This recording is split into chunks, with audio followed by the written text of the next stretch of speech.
stairs thinking how much I hated everything about the place, and entered the hallway. And wouldn't you know, there's the principal walking down the hallway, and he sees me. The principal comes up to me and grabs me and says, "Hi there, Smeg, I want to talk to you for a minute." And I say that I just want to go to class. I don't want any trouble, basically. I was saying that kind of thing. And he said, "No, I want to know what you thought about yesterday's assembly." And I basically expressed that it was just slander and that he was just being a jerk. And he was saying, "I don't like your attitude," or something like that. "Why don't you go with me to my office?" And he was pulling me down the hallway, down to his office, where there were some other students. And there was a bench, and he said, "Wait here, I need to deal with some other students first." So I waited there, and he went into his office. They had a short conversation with another student, I think, and I entered the principal's office intending to withdraw immediately. And there were a ton of students in there for all manner of reasons. I said to him that I wanted the withdrawal papers because I was going to be leaving that second.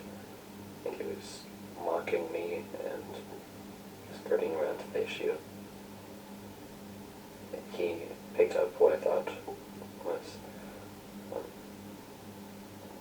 my withdrawal papers, and he wasn't giving them to me, so I eventually just grabbed them, and he said, "Look how violent this guy is. Those weren't even his papers. They belonged to this person over here."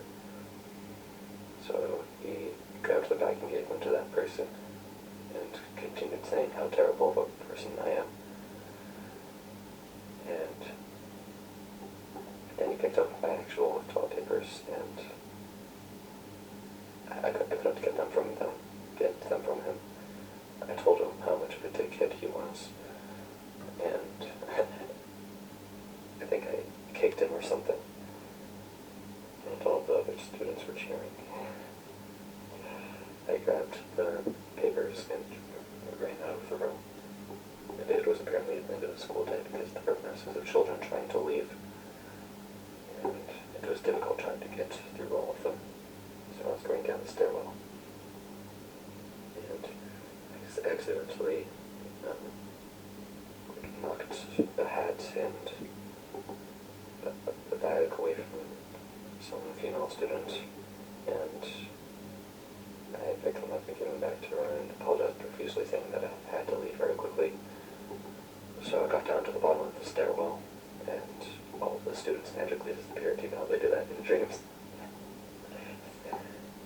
Sometimes they do that in real life too, but I don't like to talk about that. But there were several doors that I could take in the hallway that I was in that could lead outside.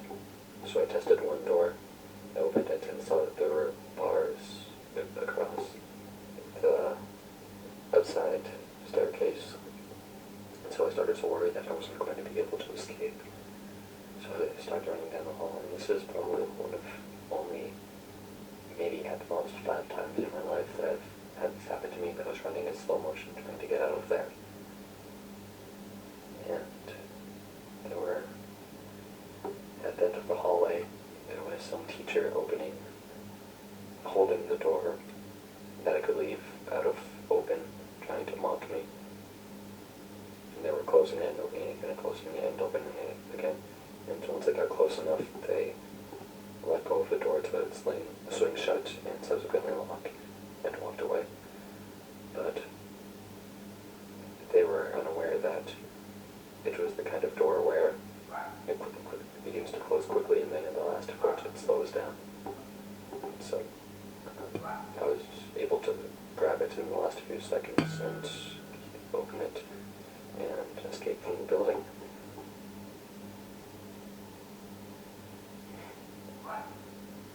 It's pretty funny when you think about it, that dream. You would expect someone with my personality to be dreaming about a horrible students were to me, that I was being bullied, I had nightmares about being bullied as a child, but I never was bullied by other students. In my dream, I had nothing but sympathy for the other students. In real life, the bullies are the adults who would try to impose culture. So of course, in my dreams, nightmares about things like my parents or school or police or